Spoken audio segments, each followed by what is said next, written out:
Before I begin my formal remarks, a couple of comments. First of all, thank you for being here tonight.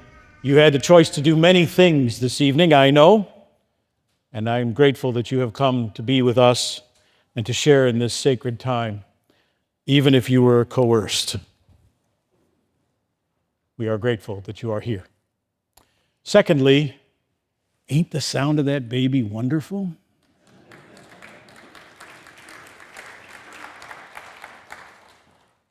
The dour aunt who looks at the child who makes noise on Christmas Eve night. Good gravy. Sing, child, sing. It is wonderful. Thank you for being here. Will you pray with me? May the words of my mouth fertilize your planted seeds, O God. Amen. Maybe you are like me. I don't like Christmas sermons, and I am disinclined to give one. Thank you, sister. So tonight, I will give a 1-minute Christmas sermon. No need to time me. You see, I've practiced a few times, and I guarantee it'll be under a minute. I'll hit my mark. The sermon. Jesus was born in occupied Bethlehem. Under threat as a child, his homeless and poor family fled to a foreign land as political refugees. Jesus healed the sick, fed the hungry, shared feasts of grace, and preached a message of liberation from oppression and captivity, all while teaching us to love neighbors and welcome strangers. Jesus practiced radical nonviolence in defiance of an empire. He was put to death as a criminal, but death could not confine him. This is the living Jesus of Christmas, inviting us to join God's loving and liberating work in the world. Amen.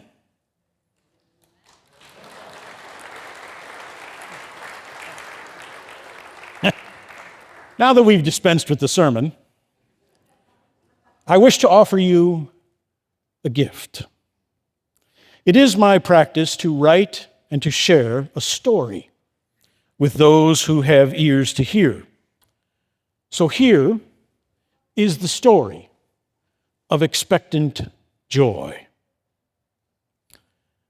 Riding home from the Christmas pageant practice, 8-year-old Olivia insisted again, "I want a baby for Christmas." Through her mother's patiently clenched teeth came the reply, "Olivia, we have discussed this too many times. Babies are not on the Christmas list. You need to think of something else."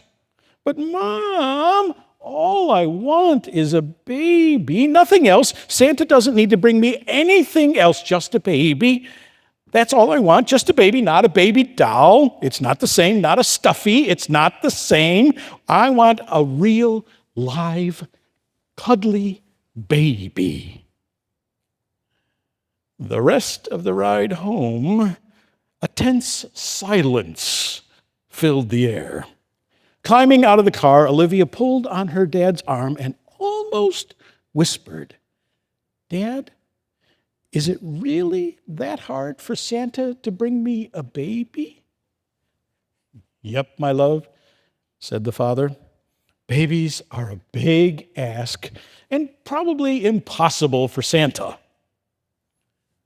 Olivia thought and pulled on her dad's arm again. Dad, if I can't have a baby, can I go to Taylor Swift's wedding?" Dad fell over in the snow, howling and laughter, and cried out, "Child, you are impossible. Even though you're Tay-Tay's biggest fan, I'm not sure our invitation's in the mail." The next morning, Dad yelled into the air, Who took the batteries out of the remote? As if he didn't already know. Olivia confessed immediately. I need them for my tiara. I'm an angel in the pageant and I need to sparkle, and my sparkling tiara will help me sparkle. Dad rubbed his temples. Let me show you, said Olivia. She perched herself on the coffee table, turned on her tiara to full sparkle, and said, picture me in a pink dress covered in sequins so I sparkle all over. Olivia then raised her open hands beside her ears and began opening and closing them as if they blinked too. See, my hands are sparkling, and then I blink my eyes too, and they sparkle, and I'm just sparkle all over. Olivia jumped down and sped into her room saying, I need to practice being an angel. Dad chuckled quietly.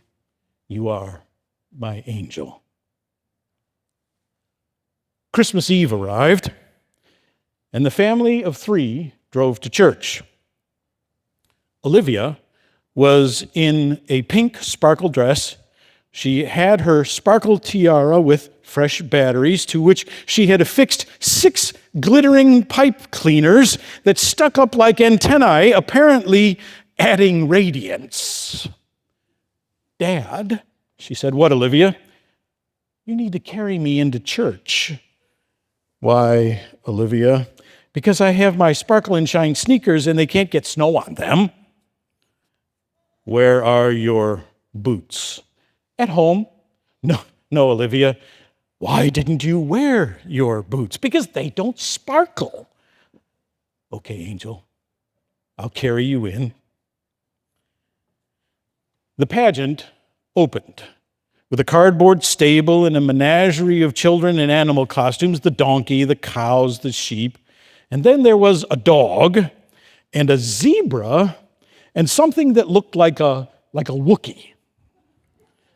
Joseph and Mary came in holding such a realistic baby doll that the grandmothers worried that it might be dropped. With ample prompting, the shepherds managed their lines, and then it was time for the angel Gabriella to appear. Almost floating, glistening with sparkle, Olivia appeared, hands and eyes sparkling just like she had practiced. Then came her line, loud for all to hear, Mary, nothing is impossible for God. You will have a child, and you will name him Jesus. And then no one really knew what happened next because Olivia had upped her sparkle game to 11. She not only twinkled from tiara to toes, she alternated her hands and her eyes. And then she not only did that, her hands closed and her eyes opened in opposite ways too, so that everybody was looking at her. And then in a feat of mastery, she switched up again, and one hand and one eye opened at different times, and everybody was captivated, and she was deeply committed to her role, and she sparkled all the way until the final bows. When the little family arrived home from the pageant, Olivia rushed through the snow into the garage, and there she found her infant car seat.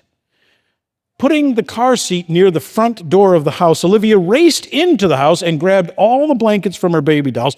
She folded the blankets neatly and stacked them into the car seat. Olivia, what are you doing? Asked Dad. I'm making a place for the baby. We don't have a chimney, so see, I'm going to put my car seat on the front porch so Santa can put the baby in there, and the baby will be safe, and the blankets will keep the baby warm. Dad sat down on the floor beside his beloved child and breathed his loving heart full of patience. Olivia, we've talked about this.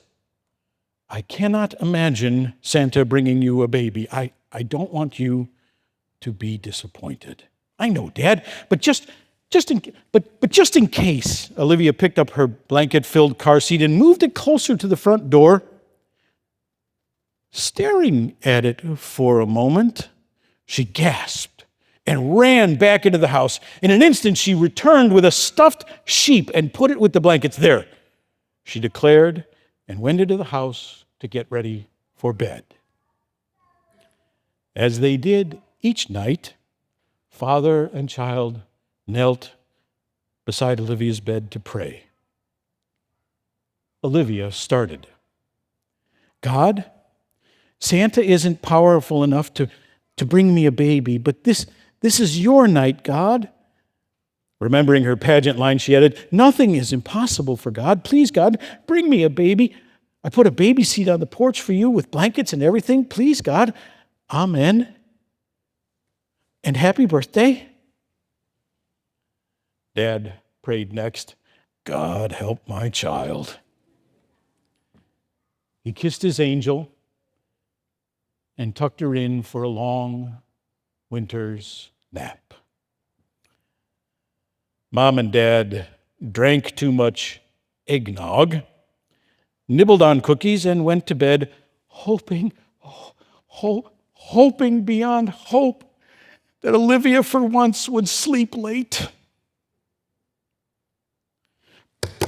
Pounding on her parents' bed, Olivia shouted, Mom, Dad, Mom, Dad, Mom, Dad, wake up, wake up, wake up. The baby's here, my baby's crying. I hear it, my baby's crying.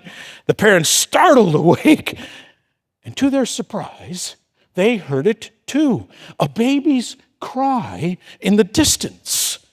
All three raced to the front door where, just outside the door, they heard the crying. Open the door, open the door, open the door. Olivia yelled. The door opened and she jumped into the cold, and there in the car seat, snuggled into the blankets, was a cat and her litter of 3 kittens. I got my babies, Olivia shouted. Mom carried the full car seat into the house, and Dad retrieved the lost sheep. They swaddled the kittens, got the cat a dish of milk, and wondered at the miracle of it all. Cuddling the kittens, Olivia named them Faith, Hope, and Love. And the mother cat she named Joy. Dad sat bewildered and said a prayer of thanks. Mom opened her Amazon app to order a litter box and cat food. Nope, she said to herself. No, Jeff Bezos, you don't get to profit from this miracle. And she opened Chewy.com. May God fill your Christmas with unexpected joy.